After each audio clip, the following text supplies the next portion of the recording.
morning, Brother James Wilson. How are you, brother? We're glad to have you on the program this morning.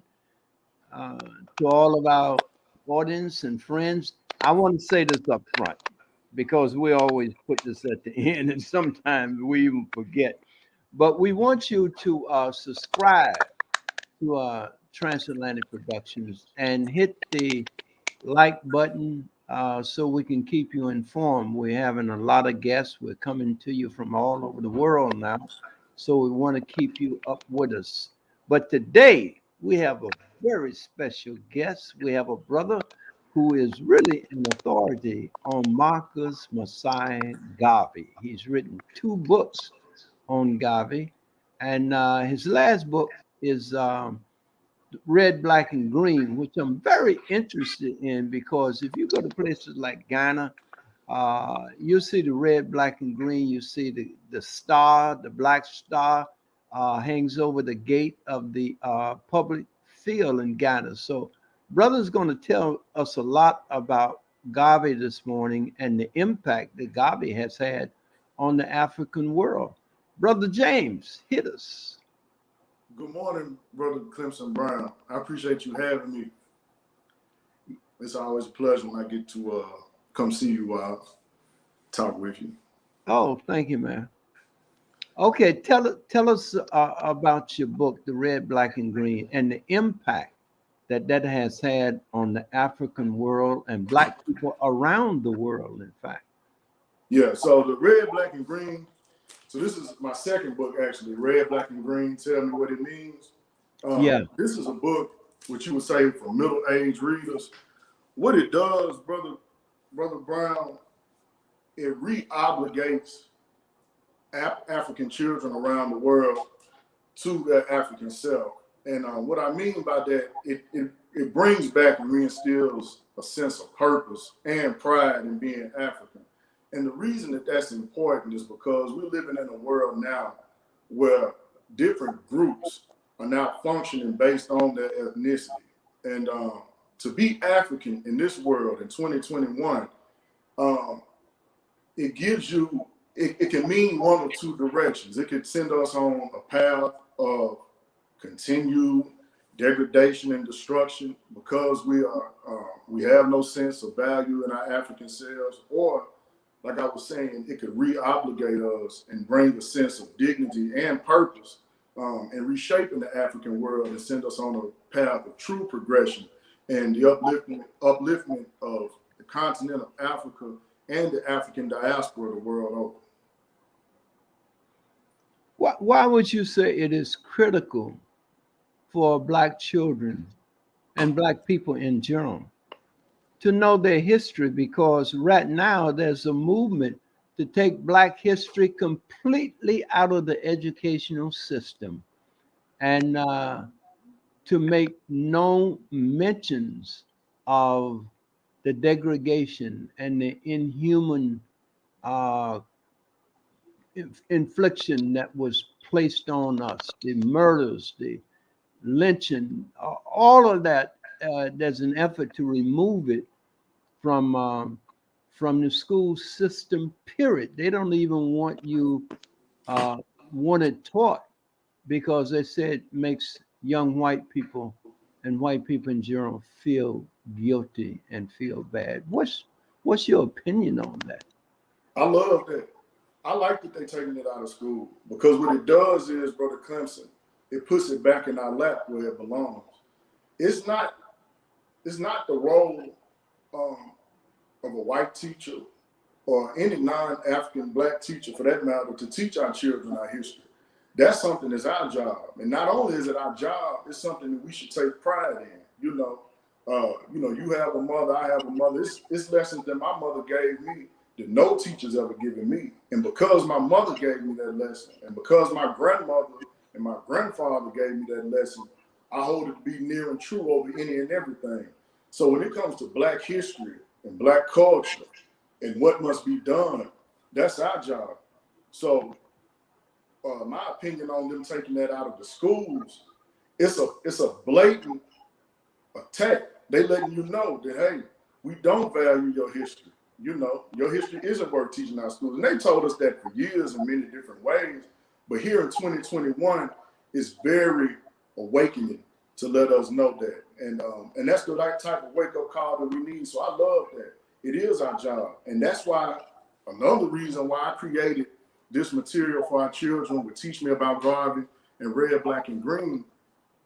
This is written from a race-first, African-centered perspective, the way that all of our history should be recanted and recited to us. So it's imperative that Black parents, Black teachers, aunties, uncles, whoever, godparents, you have to have this type of material and put it in your children's hands yourself. Yes, Black teachers have an obligation to Black children, but it first starts with Black parents and so forth, what happens at home. So it's critical. To answer your question, it's critical to place this in our children's hands because we're living in a time, Brother Clemson, where the world is changing. And our white enemies that have been our fundamental adversaries for thousands of years, they're actually dwindling down in front of us as we speak, in front of the world to see. And we're seeing the Chinese emerge. And so I'm saying that to say we have a new enemy on the forefront. And so that's all the more reason why we must make sure that our children have the content and material at hand to prepare them, not just for our old enemies, but for our new enemies as well. So I don't think I touched on the beginning, but these books are written from a war perspective. And they have to be, these books are imperative for our children to have to prepare them for what's on the horizon with the new groups that are adversary to the African. If that answered your question, I hope it did. Yes, it did, but you know, I'm going to come back to it because I disagree that with taking Black history out of the schools because we are world people, and people see us according to the images that are projected to them, and our children are in these schools, and they're being taught white history from the time that their eyes are open and the white doctor generally delivers them. So the first images that they see are white. And, you know, if you go to church and the Bible's there, all the images in the Bible are white. If you look at the dictionary, white is good and black is evil. I mean, they go through that whole thing. Black is ugly, black is inferior, and so forth, and white is good. And even white lie is a good lie. It's not as bad as a black lie. So just the language alone condemns Black people and creates an image of Black people uh, that makes them feel negative about themselves and speak negative about themselves. They're not even conscious of it because of the English language itself has been weaponized, and it is a weapon when we speak it and use it against ourselves.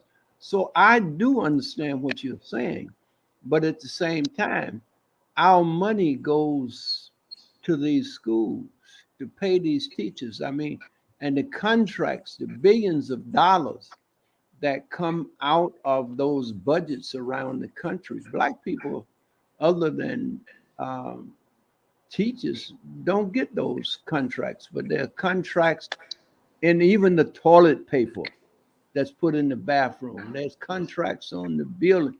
There's so much money in the educational system that we don't even get. And what they teach shapes the way we see each other and the world. So you're right. We do have to teach our history. We've got to teach it because we are under attack of annihilation if you really want to look at it. But I want you to talk about Marcus Garvey because of his greatness and the how big was the UNIA? How big was Marcus Garvey's more or less his organization? It brought together millions of African people around the world. Talk about it. Correct. So Marcus Garvey's organization with the UNIA, at its heyday, we've seen figures that estimated between 5 and 12 million members that compose what we know to be as the United Negro Improvement Association. And that association gave such headway and helped reinforce other movements and help catapult other movements that that most of us don't know. I didn't learn about Marcus Garvey until I was about 25 or 26 years old. I'll be 35 next year.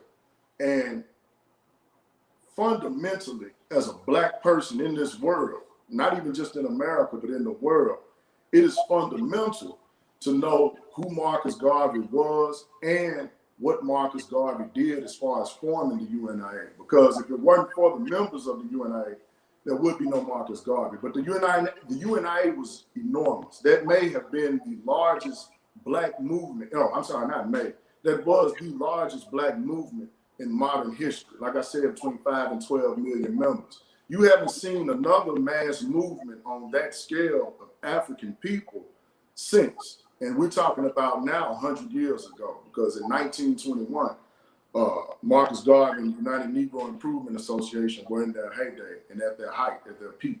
So it was enormous. And it's important for Black children all over the world to understand not only how big they were, but the type of commitment and organization that it took to create such a movement. And not even just that, Brother Clemson Brown, but also the mission, aims, and objectives of the UNIA and what it did for the entire African world. You know, the UNIA impacted Black leadership everywhere after its inception. So, you know, if it weren't for the UNIA, your Kwame Nkrumahs and Patrice Lumumba's would have been far different, if at all. You know, your Martin Luther Kings. You wouldn't have had a Martin Luther King. You wouldn't have a Nation of Islam, you know, under the leadership of Elijah Muhammad if it wasn't for the UNIA, Marcus Garvey and the UNIA. So it was enormous, extremely impactful, and very important. And that is, like I said, the largest Black movement in modern history. And it must be studied. And it must be fundamental to the education of every Black child. Because going forward in the future, we have to have that type of mode of thought if we're to see any type of true progress in the world. I I agree with you. I used to be so elated when I was in Ghana, and you look up and you see that black star over the entrance to the stadium, in which it's the largest stadium in Ghana even today, and it's where the military presents. It's where, you know, when they want to talk to all the people. Well, you got to go under like a truss, and on top of that truss is Marcus Garvey's black star. Marcus Garvey was Marcus Garvey Jr.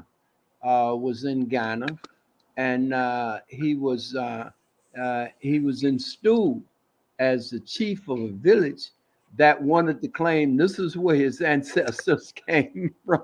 Mm-hmm. And Marcus Garvey Jr. made several speeches there at the University of Ghana, and the whole town. I mean, there were thousands of people turn out because it was Marcus Garvey Jr. To install him. It was actually fantastic. So they are familiar with Marcus Garvey. Even to this day, they still recognize him. And if you go to England, if you go anywhere in the African world, but more, what I want to talk about is some of the programs that Marcus Garvey laid down that we can actually get involved in today. I mean, Marcus Garvey bought a steamship line, several ships. I don't know how many ships he bought, but he bought several. And of course, you know, they sold him ships that were not that seaworthy. But that's something that we need to do today. Talk about some of the programs that he enacted that we need to enact today. Thank you for that segue. Brother Clemson Brown. Yes, the programs that Marcus Garvey with the UNIA that they implemented again are unmatched when we speak to a collective Black movement or organization. Just going to the steamships, it's funny you said that. About 2 weeks ago, I was watching 60 Minutes, the Australia edition, and they were talking about how the US and China are having this silent Cold War going on. And they were talking about how if China gets a hold of Taiwan, China would almost have almost exclusive access to the Pacific Ocean.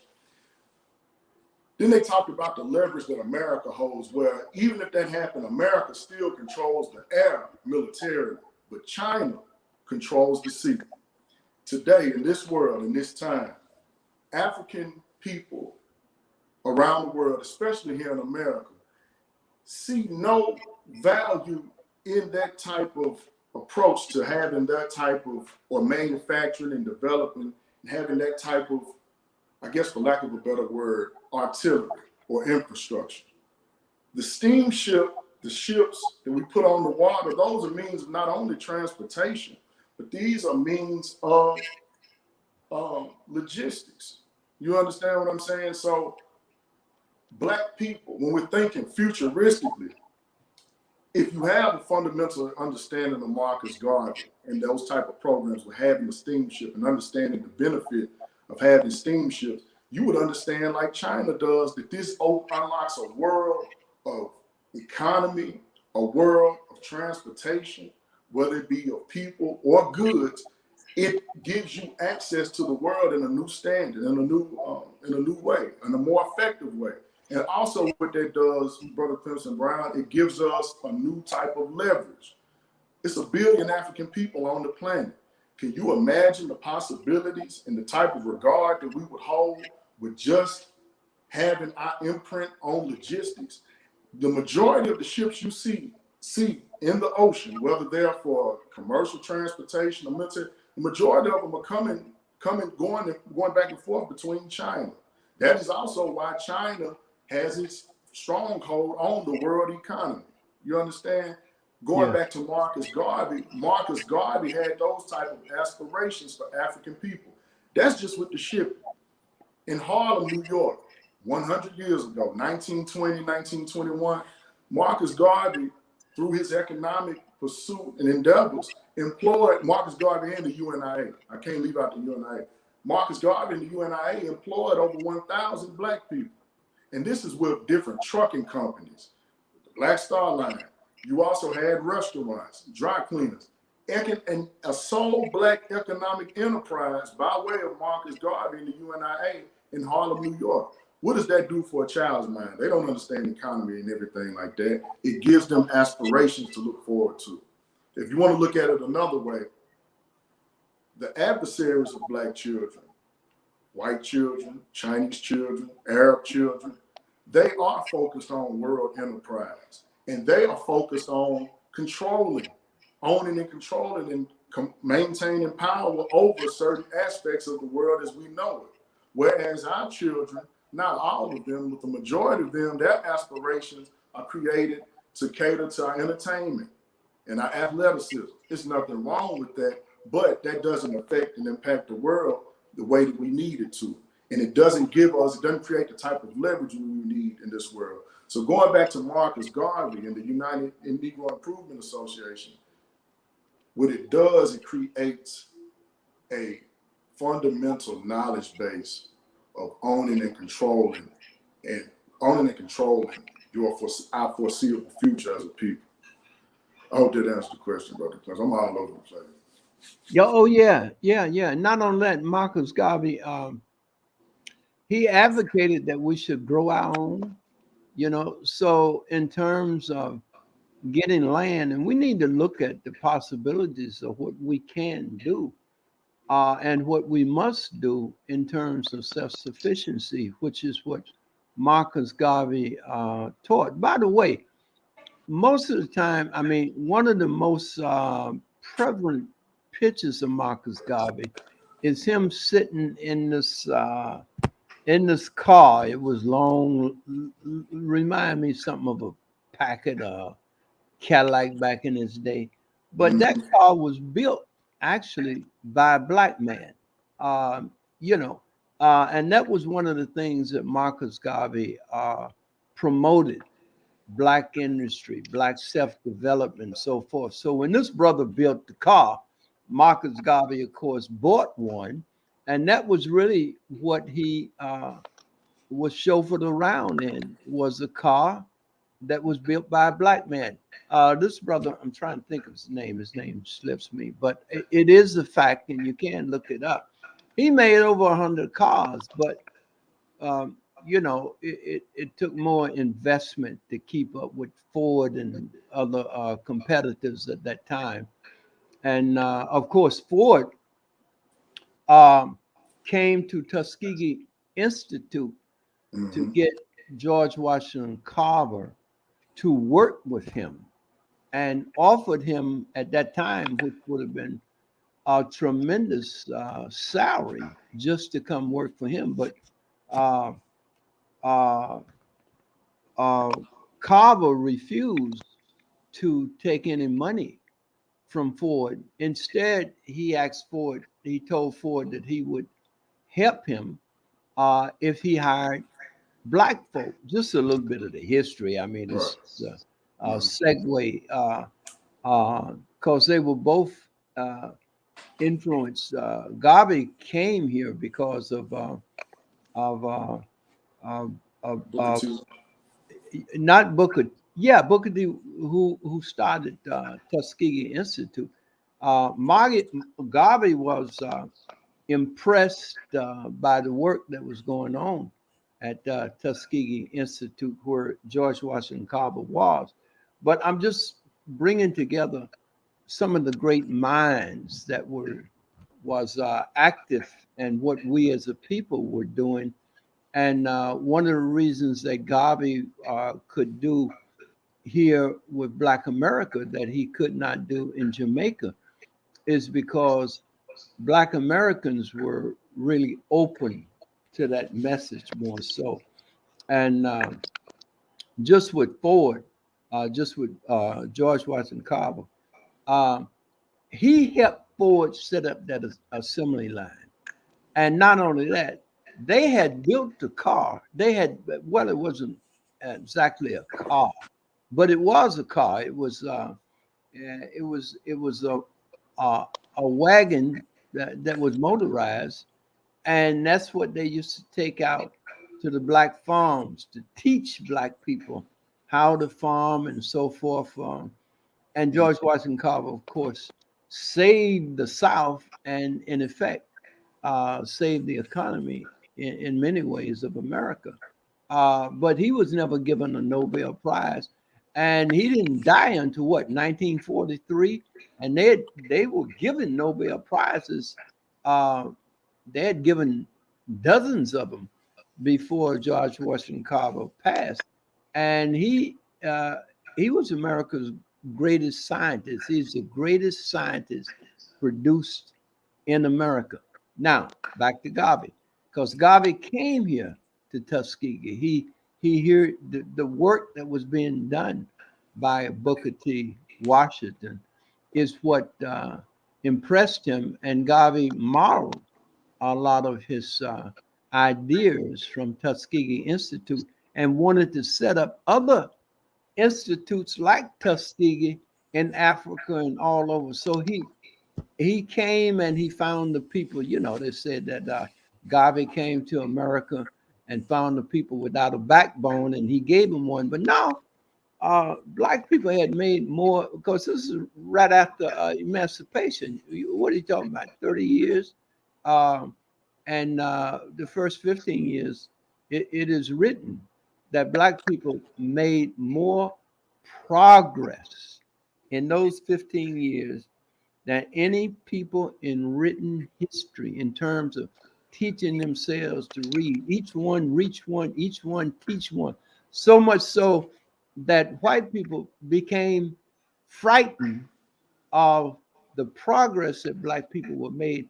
And those who was for black emancipation and so forth, and those who were against it kind of joined together to stop the progress of black people, because out of that came, Tulsa, Oklahoma, Black Wall Street, and all. And there were 150 towns like Black Wall Street. That wasn't the only one, and many of them were, after Garvey came here. I mean, these towns grew even before Garvey, but many of the minds back then were interchanging ideas and so forth with Marcus Garvey. We just have a tremendous history. And while I got you here, I don't want to do all the talking. It seems like that's what I'm doing, but I wanted to kind of you to elaborate on some of the things that I'm saying, and I know a lot of that is in the children's books that you are creating. So can you talk about it? Correct. So just to piggyback off what you were saying, Brother Clemson, Marcus Garvey definitely understood the value in having institutions to create the type of people that we need to solve the unique set of problems that we have. Dr. Amos Wilson said that, by the way. But again, if we are being truly forward thinking, we have to keep the children at the forefront, because we have lost generation after generation, sending them on a pathway of participation instead of a pathway of creation and owning and controlling and on taking power in this world. Marcus Garvey understood that to do that, first and foremost, what he had to do was resell Africa back to black people, make you proud to be African again. And it's evident in his many demonstrations, you understand? So by me witnessing Garvey do that, what I chose to do was, hey, I need to create content for our children that resells their biological self back to themselves. I created Teach Me About Garvey and Red, Black, and Green. This was for our younger readers. Just Teach Me About Garvey. That's for our younger readers. What that does, it introduces them to Marcus Garvey. But what it also does is it toys with the ideas of you participating in this world in a more controlling manner, And also, it brings Africa back to you. It tells all black children around the world that you belong to Africa and that Africa belongs to you. Not everybody will go back to Africa. Some people may not visit. But just knowing that Africa is yours gives you a different perspective it helps you develop a different outlook on the world itself. With Red, Black, and Green, I kind of do the same things. I break down the colors of the flag and what each one means, but it also brings back a sense of purpose and dignity to being an African person. And if you have to have that first and foremost before you take any type of pursuit to power. Because if you don't have value of your collective group by us being African, you will go astray. One thing I want to say, this just popped in my head while saying that. One thing Elijah Muhammad did with the Nation of Islam in its inception, he made Islam black for the Nation of Islam members. He developed, and I heard Amos talk about this, in developing the bean pies, and telling you to be proud of your features and things like this, and telling you that you did have a home and that you do have a world outside of this, as far as with Africa and everything and that like that. What it did, and Elijah Muhammad didn't speak about Africa like that. I'm just saying, what he did was he brought a new sense of identity to a faith-based religion. So the reason that I bring that up is going back to my book. Black children have to have content at their impressionable ages that reinforces who they are and what they must do so that we can get to where we must go. Earlier, and I wanted to revisit this because earlier when you were talking about the Black history in schools, my reply was somewhat cynical and maybe a little sarcastic in that I don't want Black history removed out of schools per se, but the way that it must be disseminated and taught effectively at the end of the day, it must be by us, our way, for the sole purpose of advancing our people. So right now, if you go into these schools, if you go look in the school libraries, there are no books on Marcus Garvey. And if you do find one, you probably find one in every few thousand. And if you do find, same thing with books on Malcolm and Martin Luther King and Rosa Parks. And when you do find these books, 9 times out of 10, they're not even written by Black authors. You have some that are written by Black authors, but not many. But I would almost guarantee that you're not going to find too many on Garvey. And there's a reason for that. Marcus Garvey has been deliberately made obsolete in the education and socialization of Black children around this world. Can you imagine, Brother Clemson, if you had 100,000 Black children anywhere in the world who were able to conceptualize what Marcus Garvey's aims and goals and achievements were? Could you imagine what that would unlock and unleash on the African world?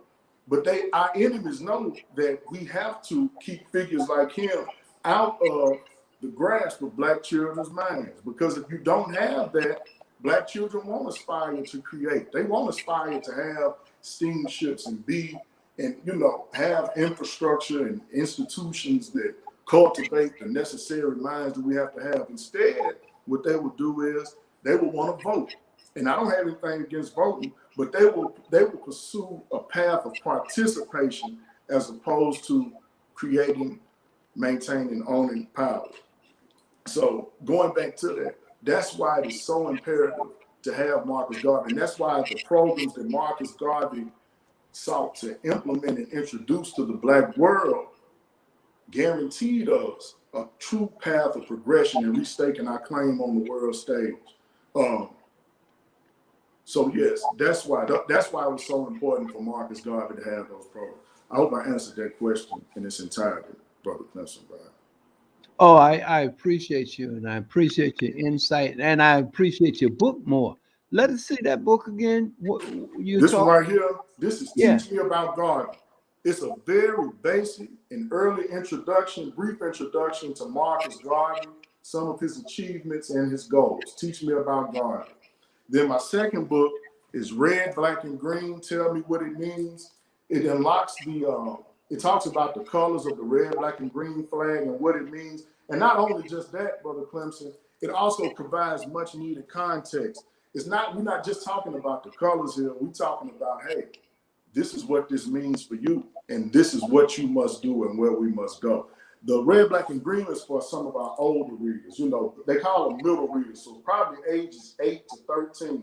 We're talking probably 2nd or 3rd grade on up to about 8th grade. But every Black child, Brother Clemson, I must stress this to every parent that is watching, if you're a parent, teacher, educator, whatever you are, any Black person that comes into contact with children, this must be a part of our Black children's library. I cannot stress that enough. If for any reason at all, the enemies of our children are being educated daily, all day long, to control this world. And that comes at the expense of anybody's best interest. They don't care. And we have to start thinking about, what does this mean for our children going forward? Because if our children are ill-equipped, they're subject to fall under the domination and rule of any other people that is equipped. So we have to equip our children mentally first and foremost. We have to keep our children at the forefront, Brother Clemson. We're at war. And we must introduce them to material and put material in front of them that, nurtures their war consciousness. No, I thank you. You said 2 things that I would like to kind of touch on. One, the red, black, and green. What does it mean? And you did mention politics in terms of voting, and you didn't have anything against anybody voting. I want to come back to that, but first, tell us. What does the red, black, and green mean? I know, we want people to buy the book. Yeah. And I'm advising everybody to get the book. I don't have it yet, but I definitely want to get it. So tell us, how do we get it? And then tell us what the red, black, and green mean. Again, red, black, and green, tell me what it means. Also, real quick plug, my website is on the scroll there for the viewers. So you can go to my website now and check out these books. They're also available on Amazon as well. But the red, black, and green colors, again, Brother Clemson, one of the main motivating factors for me creating these books was the lack of information that I had when I was a child. And I'm not blaming anybody for that, because I understand the deliberate obsolescence of this type of information. The red, black, and green, this flag, these colors were introduced to us by Marcus Garvey at the UNIA convention. That was 101 years ago now, on August 13th, 1920. These colors were introduced to the Black world. The red stands for the blood that Black people share and that was shed. I add that in there. But the red stands for the blood that all African people share around this world, and the blood that was shed in our sojourn throughout this world, you know, for the blood that was shed by those revolutionaries who wanted and fought for the advancement and protection of Black people, in defense of Black people. That's the red colors. The black stands for Black people around the world. So whether you're in Ghana, Kenya, United States of America, Chile, Costa Rica, Panama, Venezuela, Mexico, Haiti, Jamaica, no matter where you are, the black stands for Black people all around the world. It's basically a subtle declaration of unity and solidarity of Black people all around the world. And the green, Brother Clemson, which may be my favorite color. I love all the colors so much, but the green may be my favorite. That stands for Mama Africa, Brother Clemson. What it does is, Marcus Garvey is so wise in his creation of these colors, this color scheme. It obligates all Black people back to Africa. It lets you know that, hey, look, no matter where you are in the world, this is ours. You understand? Kwame Nkrumah understood that, like I said earlier. Patrice Lumumba understood that. Thomas Sankara, Amilcar Cabral, all these different people, they understood that. Even a Malcolm X later on, they understood that Africa, at the end of the day, must be our goal. Marcus Garvey understood that, and what I like how Dr. John Henry Clark used to say this. Marcus Garvey demonstrated a nation state with a lot of the programs that he created throughout the UNIA. But in creating that nation state, it became an example for Black people all around the world to emulate and understand. We must be able to be self-sufficient and sustaining if we are to gain Africa back. So if we are to get Africa, and what we must do in Africa. So that's what the red, black, and green colors mean. And this, I'm telling you, Brother Clemson, I'm gonna make sure you get a copy of this. Even though I have 2 books, and right now I'm working on 2 more. But this is my absolute favorite that I've written. It means so much. And I write it, Brother Clemson, with a rhyming scheme to help our young readers retain the information better. Because just like with song and poems, when it's written a certain type of way, especially with rhyming, it helps us maintain the information better and disseminate it better, and internalize it better. So yes, so that's that book. Those are those 2 books. Now, you also mentioned politics, voting. Yes. And, I gave that a lot of thought. I do vote. I vote every year and have been voting because America is set up so that the federal government is with its constitution, is what should govern the whole land. Right. But states have tremendous power. They are governments within themselves, each state. And the reason why I'm mentioning this is because Biden set aside $40 billion for Black farmers. But the states have the power to legislate against that, or to activate that $40 billion, or to withhold it from Black farmers for whom the money was set aside to get. Now, in 5 states, Blacks are at least in the high 30s and low 40s.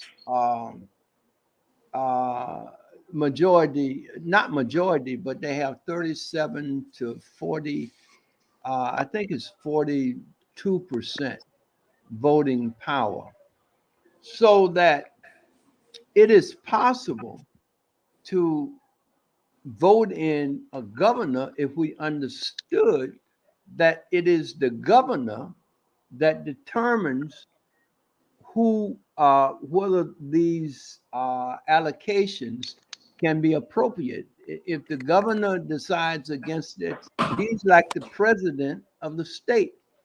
So if we could vote in conscious, not just any black folk, but conscious black people uh, as a governor, and if you got 37%, you can put in some senators, and you could literally with the senator, the governors, um, uh, you could have some protection for your business and economy, because the governor controls the militia, which is the National Guard and so forth.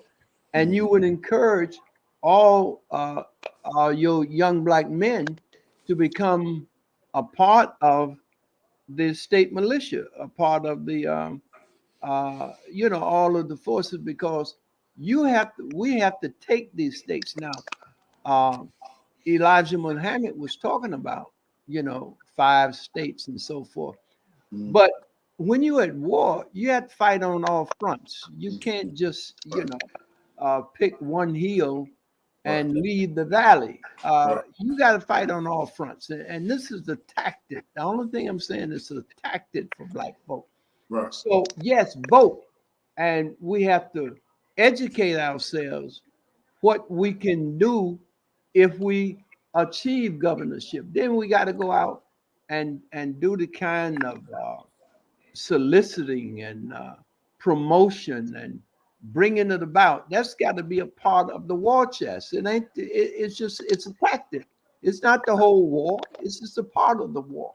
Right. But if we could put governors in these southern states, and we can, with the 37% of a population, you can encourage a lot of white folk, because a lot of white folk see that what you bring is better than what others bring, because you're bringing humanity. You're bringing to make the planet a safer, better place for all people, for the world.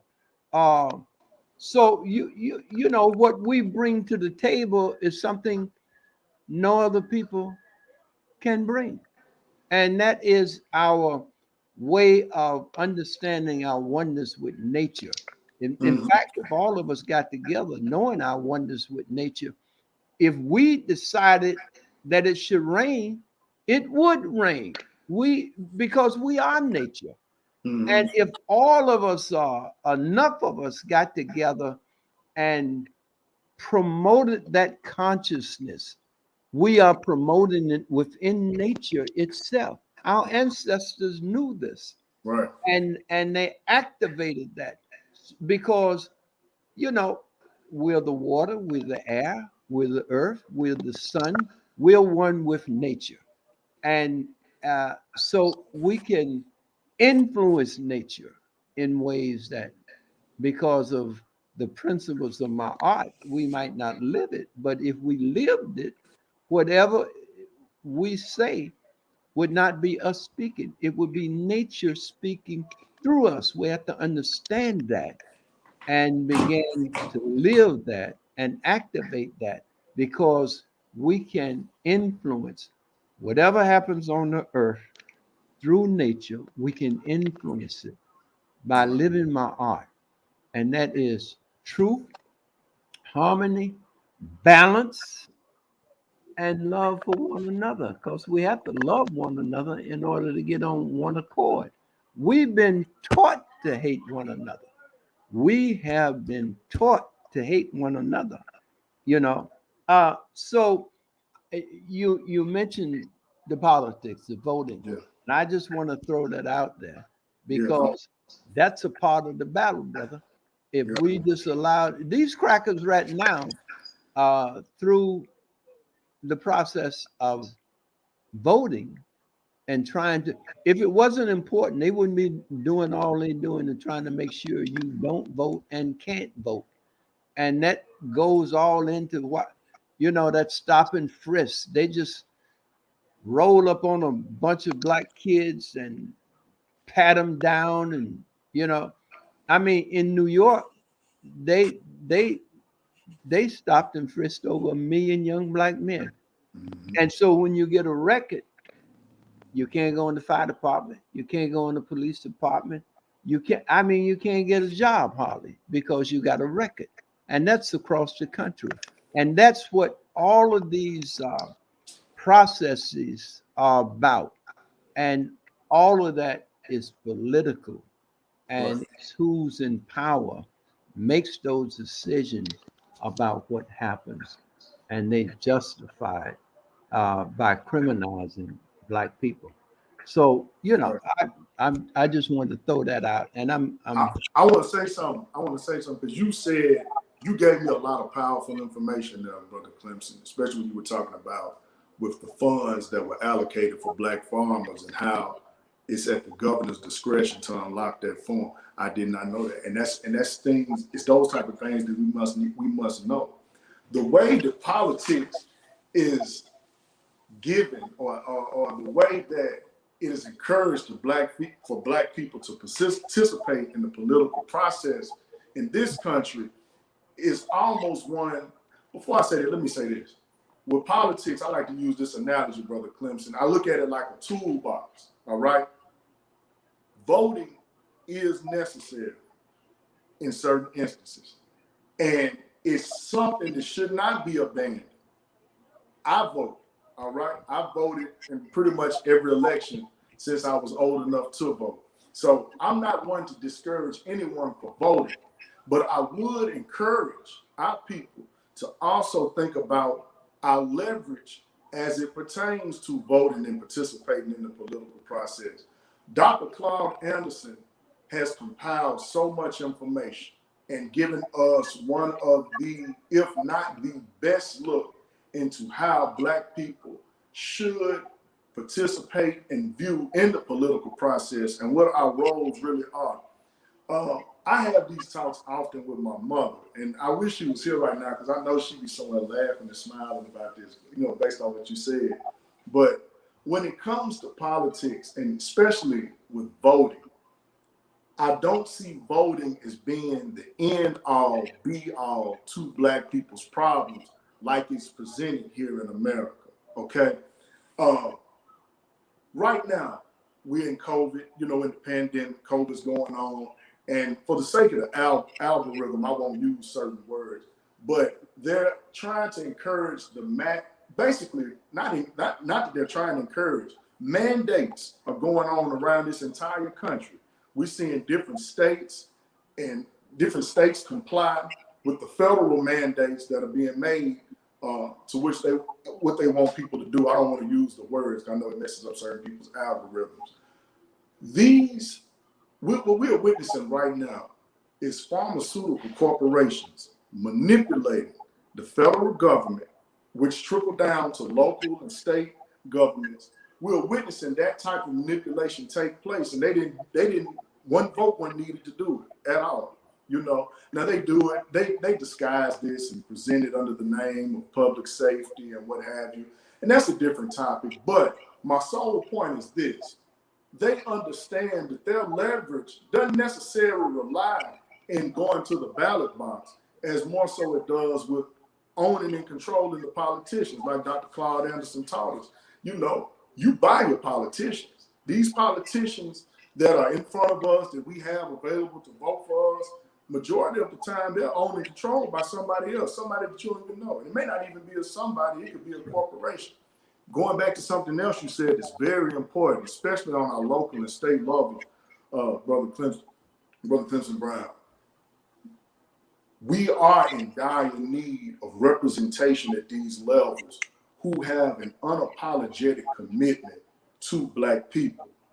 But to that I say, where are we creating these type of people who will be unapologetic to us and be able to withstand the type of confrontation they would come against if they had to come in office.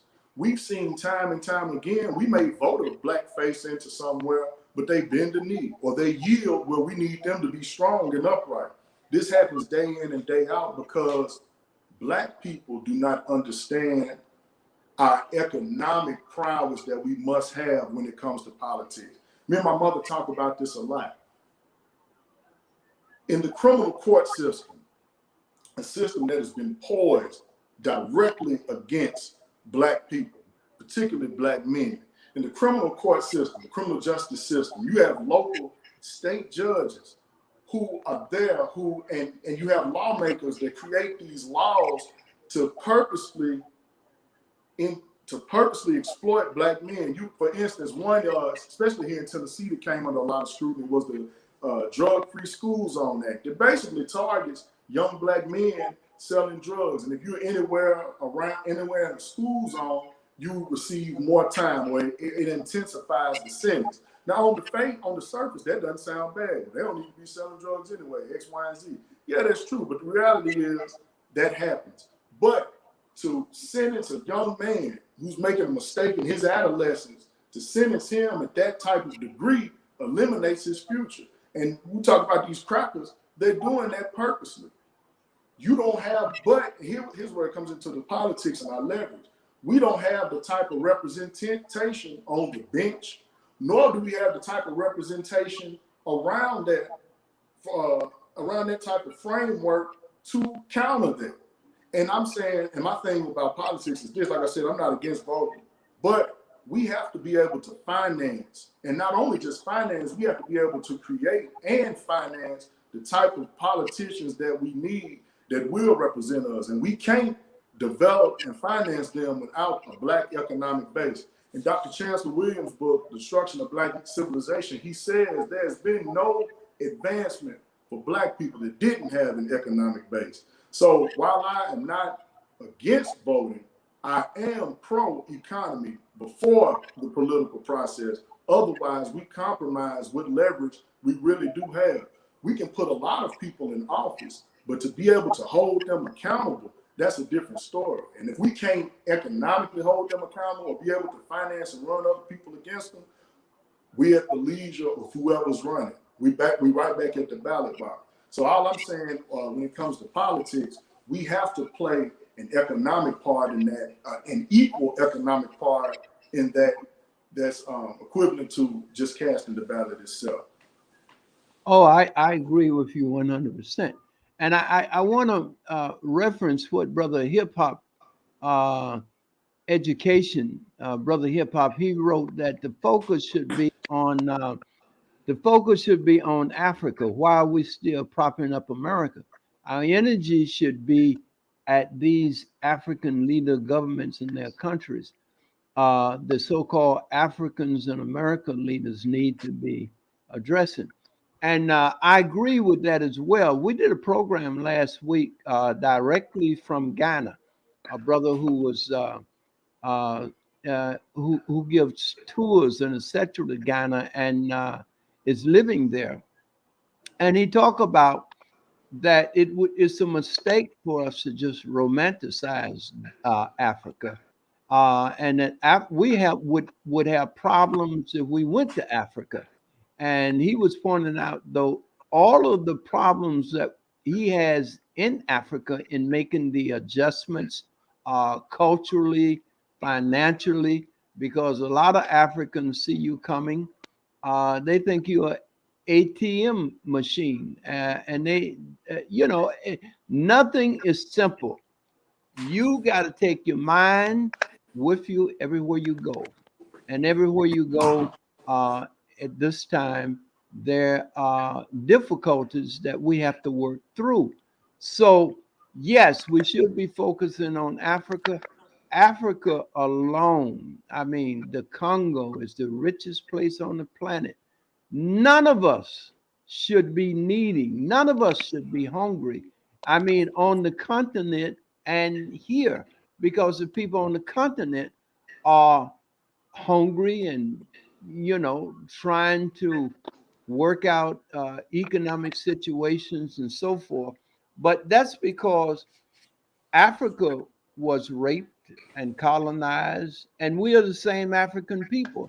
They took some of the best minds and bodies of Africa and brought them here. So they're our mothers, they're our sisters, our brothers. The same blood flows in our veins.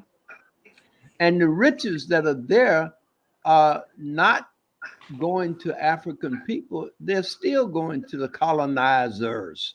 Uh, there was a mountain of gold found in the Congo, a mountain.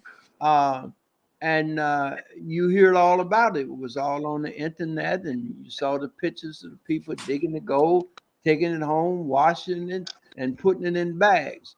Uh, but all these countries, and especially Israel, began to claim that that money that the Congo owed them billions of dollars and so forth, when they saw that go, you haven't heard anything about it. Somebody had enough influence over the government of the Congo where that gold was found, that the government prohibited these people from digging the gold anymore. And all those bags of gold that had been dug was compensated.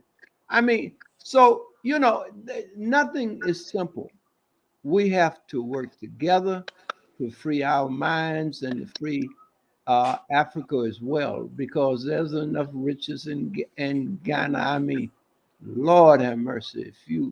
If you knew how Africa supports the whole world in terms of riches. That's why China is there. That's why everybody's getting. They're building over 100 cities in Africa, each city to hold over 1 million people. Who's going to build them? Are our children being educated in engineering? I Right. mean, they're blocked. I mean, the war is against us, and we have to understand how that war. Even we ourselves work for the enemy. There are thousands of our children being killed by us. We're killing each other. And that's because of the lack of education, the lack of understanding and consciousness about who we are and what work we must be doing. And I want to thank you for writing the books, for your work, for your dedication, and for your commitment to freeing our people. And I want to thank all the brothers and sisters who have been patiently listening and watching and writing their comments to us. That way, I know you're here. I see you. I can't read all these comments and we can't flash them all up, but we get them and we understand what you're saying. Uh, but we're coming to the end of the program today. But subscribe to Transatlantic Productions. Hit the bell, the like button, so we can keep you informed, because we have some tremendous brothers and sisters from around the world that we are bringing to you. Uh, Sometimes 2 and 3 a day. Matter of fact, at 3 o'clock, we're going to be talking with Milton Alamati, the producer of Black Star News, at 3. And then again at 5, we'll be talking with Joy Hardeman, who wrote the book Raw Surrection. So stay with us today, and you'll know what's happening if you just subscribe and hit the like button. Brother James Wilson, Yes, it's sir. been a pleasure, brother. Yeah, definitely. It's been a marvelous pleasure. So I hope you'll come back and spend some more time with us. I do. I just want to say one last thing before we close. I had my mind was all over the place before it started. I have a nonprofit called Mine and Yours Community Initiative, MACI, MAYCI. And what I have started is the Marcus Garvey African Center Scholarship Fund. And what the goal of this scholarship fund, Brother Clemson Brown, is to ingratiate an African-centered perspective in our scholars, because the war that we face will require scholarship on many different fronts. Like you were talking earlier about the engineers and where we must be in science. Marcus Garvey was a big proponent of teaching the sciences of higher technology to our children. So I've started this scholarship fund to create an African-centered mode of thought in our scholars going out into the world who are to participate. So also to the viewers of this program, please go to macyLTD.org, MAYCILTD.org, and get some information on my scholarship fund. And if you'd like to donate, you can do that. And more information will be coming about that. But that's one endeavor. And to all the parents and grandparents, godparents, teachers, educators everywhere, please go to mrbookshelf.com. That's M like mama, R like Ruby, bookshelf.com to get your copy of Teach Me About Garvey and Red, Black, and Green. Tell me what it means. I want to respond to Hip Hop Edutainment. He's in the comments. I saw him say some things. I am a member, and I meant to say this earlier, I am a member of the UNIA here in Atlanta, Georgia, Division 421. And I would encourage anybody who seeks more information about the organization to please go and visit our site, cbpm.org, C like Charlie, B like Bravo, P like Partner, M like Mary.org, and UNIA ACL. And there you can get information about the UNIA ACL. And I see your questions, but I know we're at the end of the program. He might have to hit me. No, go ahead. You can answer. Okay, he was asking me what I think of the UNIA ACL leadership. I'm a fairly new member. I've been a member here going on about 3 or 4 years. The leadership, I don't feel qualified to make a statement on right now at this point. We have, I don't feel qualified. I like where it is, just on the surface area. I don't have any major problems with it right now, but I don't know if I don't feel qualified discussing that on this platform right now, but I would say just right now on the surface that I am pleased with it from what I've seen. Shout out to our president, Brother Michael Duncan up there in New York. He just had a program last month where they had me come to New York and participate. So I do have good rapport with him, but I wouldn't make a statement on this platform right now about my feelings about it. But I appreciate his question. Indeed. Well, in closing, I just want to say that our people, that we have the money to fund ourselves. We have the money to fund Brother James Wilson and his endeavors. We generate over $7 trillion as a family, as a group, African Americans, every year. And we can fund just about anything we decide that we want to do.